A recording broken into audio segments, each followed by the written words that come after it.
Christophe Marié. En 2015, au deuxième semestre, vous lanciez une approche en fait pour centraliser les ventes à marchand, les ventes VO à marchand, ne plus laisser les sites, les 50 points de vente, c'est ça, points de vente RRG en France. Oui, 50 établissements RRG. 50 établissements, donc vous les déchargiez de cette activité de revente VO.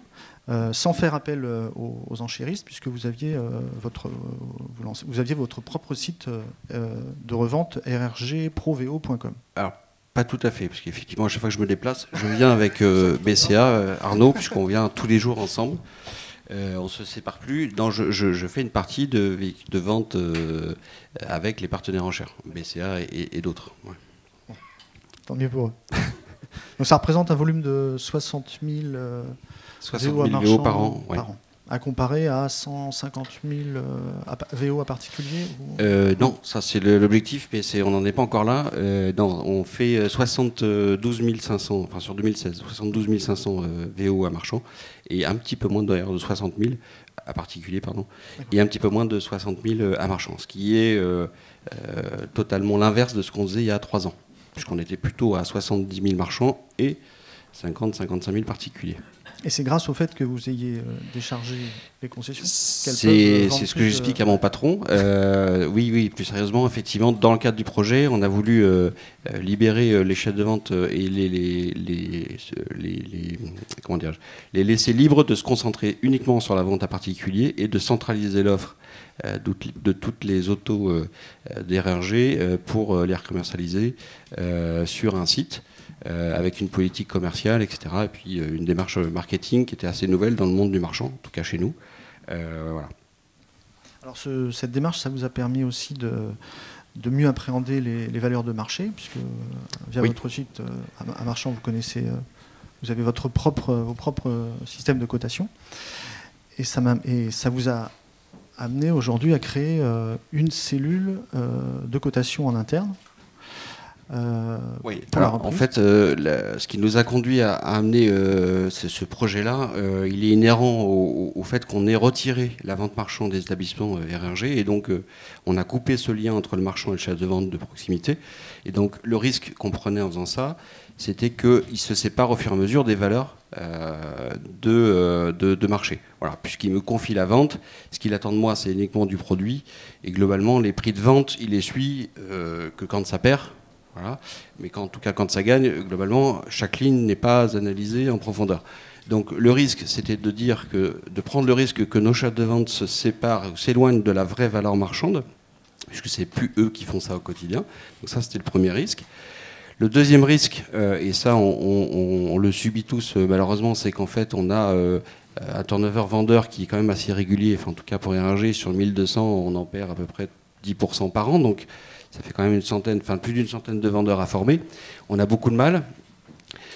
Et en tout cas, on n'a pas une approche très professionnelle de l'expertise. Voilà. Donc, par rapport à ces deux motifs, et il y en a plein d'autres aussi, et notamment le fait que maintenant on sache lire nos valeurs et traduire nos valeurs, ce qui n'était pas le cas avant,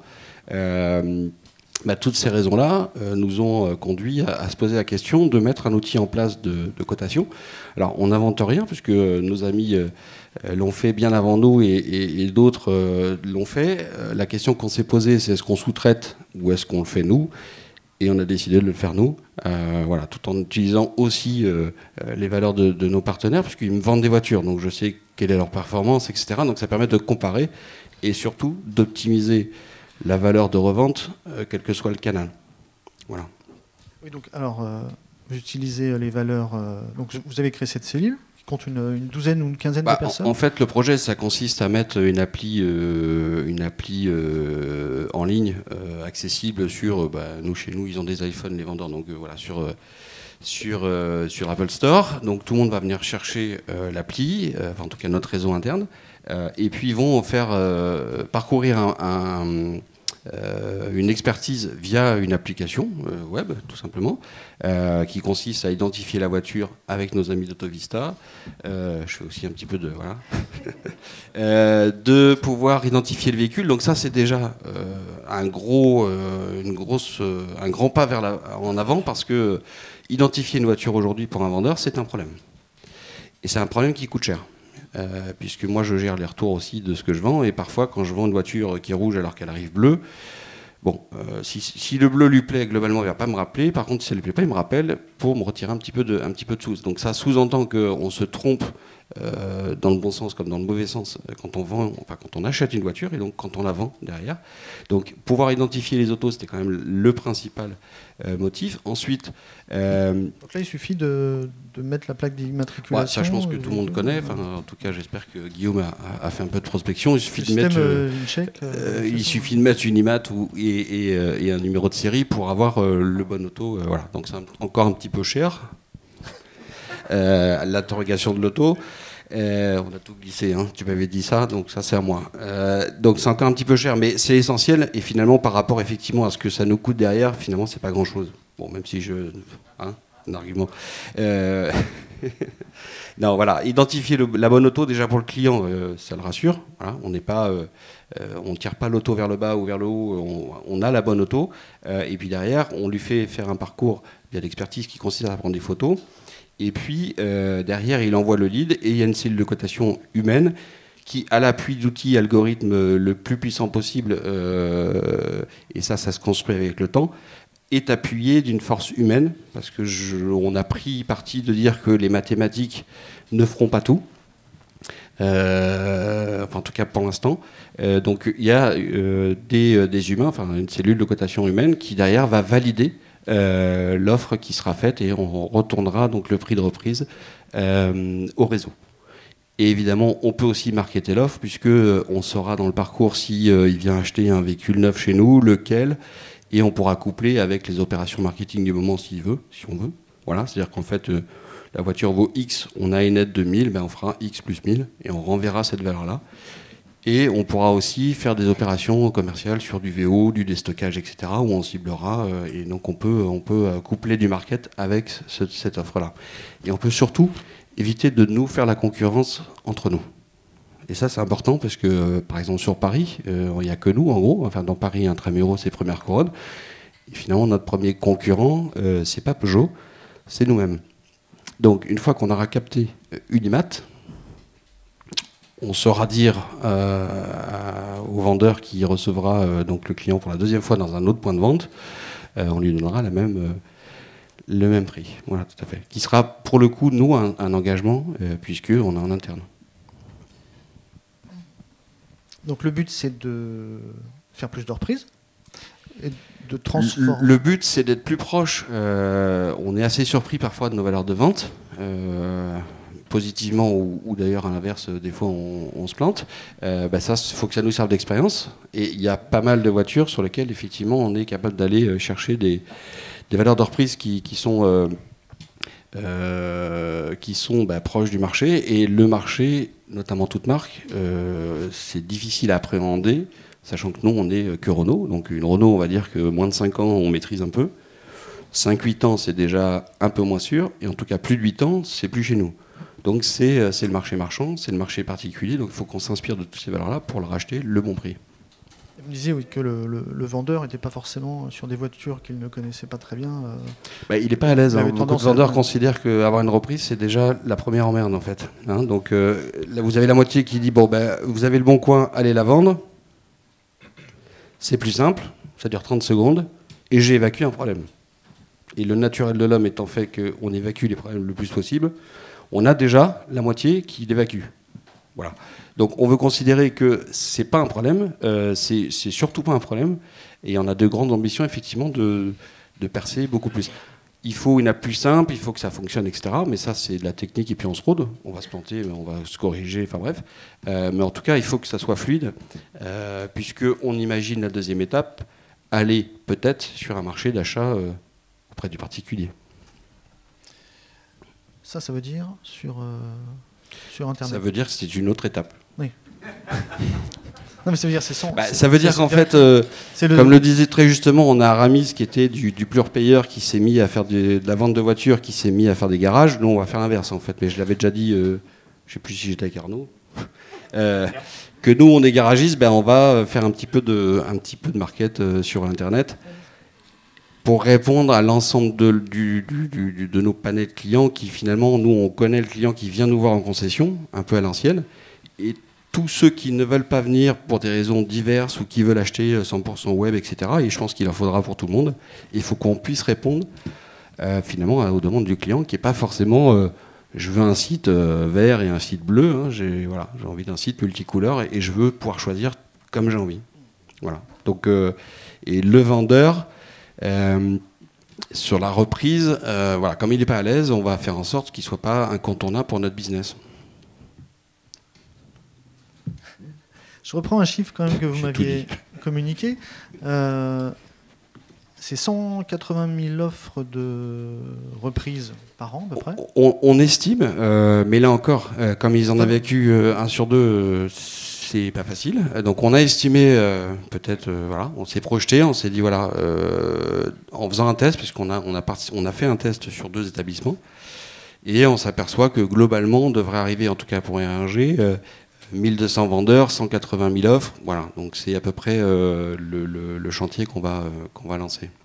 Donc là vous aviez un taux de 40% de transformation, je crois. Non, on a 40% de taux de reprise. Ce que je ne sais pas, c'est combien j'en ai expertisé en tout. Oui. C'est ça voilà. Donc, et justement, l'objectif, c'est de mesurer combien nos vendeurs font d'expertise, combien on en rachète, combien on en rentre, parce que parfois entre les deux, il se passe des choses, voilà. Et surtout derrière, quand on la vend, qu'est-ce qu'on gagne ou qu'est-ce qu'on perd, voilà. Donc c'est aussi pour pouvoir manager nos équipes par la reprise. Quand il recevra cette offre, ça prend combien de temps pour recevoir l'offre, vous l'estimez? On va essayer de faire le moins de temps possible, puisqu'il est quand même avec un client, donc il ne faut pas qu'il reparte. Donc on se fixe entre 5 et 10 minutes. S'il faut qu'on fasse 12 minutes ou 15 minutes, je ne sais pas. Voilà. Mais entre ce que je vous dirai aujourd'hui et dans un an, j'espère qu'on aura divisé par 2. Peut-être qu'on n'arrivera qu'à faire des maths. C'est possible aussi. Donc voilà, on va déjà commencer par mettre. Ça veut dire quoi, faire des maths? Faire des maths, c'est-à-dire s'appuyer que sur un algorithme qui sera enrichi de diverses valeurs. Et c'est pas la décision qu'on a prise. La décision qu'on a prise, c'est effectivement de professionnaliser via toutes les sources possibles nos valeurs, les spots, les argus, etc. D'essayer d'industrialiser les valeurs à l'appui d'un outil. Mais je reste persuadé, et je l'ai encore vécu ce matin sur 2 exemples, que l'algorithme, parfois ça ne joue pas à grand-chose, mais on a rajouté 300 parce qu'on n'en a pas. Sur un véhicule, on n'en avait pas, voilà. On a repris nos historiques de vente et on a vu qu'on avait une nette progression là-dessus. Donc, et tout ça, c'est pas facile parce qu'on est vendeur de voitures, on n'est pas des mathématiciens non plus, clairement. Je le dis parce qu'on est quand même que concessionnaire. Enfin, voilà. Ça s'apprend, mais ça s'apprend dans le temps. Donc, si on y arrive, tant mieux, parce que des hommes, ça coûte cher aussi. Mais en tout cas, on espère que le retour sur investissement sera important. Et notre job aussi, c'est de positionner évidemment un niveau de marge sur lequel on souhaite aller, sachant que nous, notre priorité, c'est plutôt la vente de VN à particulier et la vente de VO à particulier. Voilà. Oui, l'idée, c'est de reprendre plus de VO un peu anciens, un peu... c'est pas mon business plan unique. Comme Auto One ou Aramis, leur business plan unique, c'est d'acheter le moins cher pour revendre le plus cher. Alors moi, c'est pas que ça soit... ma religion n'est pas contraire, mais par contre, ce qui m'intéresse surtout, c'est de vendre ma VN ou c'est de vendre ma VO en particulier. Si en plus je peux faire un petit peu de marge sur le VO que je revends à marchand, je ne vais pas m'en priver. Mais on va essayer de caler les prix au plus juste, en étant agressif. Je reviens sur l'offre sur Internet. Ça, vous l'envisagez quand de pouvoir... Dès que on va naître, on va déjà commencer à marcher, et puis après, si on pourra commencer à courir et voire accélérer, on ira, mais je ne sais pas trop vous dire quand, en fait. Ça se prépare, c'est un petit peu long. Il y a des moyens importants qu'il va falloir mettre en place, parce que si on a la chance de s'appeler Renault, plutôt qu'AutoOne, c'est déjà un atout, mais malgré tout, ça ne fait pas tout. Donc il va falloir quand même être présent sur tous les sites, il va falloir investir en campagne, etc. Et puis il va falloir surtout faire en sorte que le lead qui nous arrive, il soit traité correctement. Alors moi, je suis pas tout à fait, je partage pas l'avis et je suis plutôt sur le chat parce que le lead, on a nous RR UK, le lead est déjà fini. Hein. C'est du chat. S'il n'y en a pas de chat, il n'y a pas de contact client. De là à ce qu'il laisse le téléphone, en UK, c'est déjà fini. Donc si aujourd'hui c'est le chat, peut-être demain c'est la vidéo Skype, voilà. Donc il va falloir qu'on prépare tout ça, voilà, parce que c'est rien Skype, mais c'est voilà. Donc comment on rentre en contact avec le client et comment on le traite. Et là, on sait déjà que le traitement du lead ne partira pas dans le réseau, mais sera fait par une cellule qui sera dédiée à 100% à ça. Voilà, parce que renvoyer un lead dans le réseau, on a l'expérience aujourd'hui, c'est difficile. Et pour finir, je vous posais la question si cet outil allait être déployé dans le réseau Renault. Non, c'est vraiment un produit RRG. C'est RRG. Voilà. Renault a d'autres ambitions avec... Merci.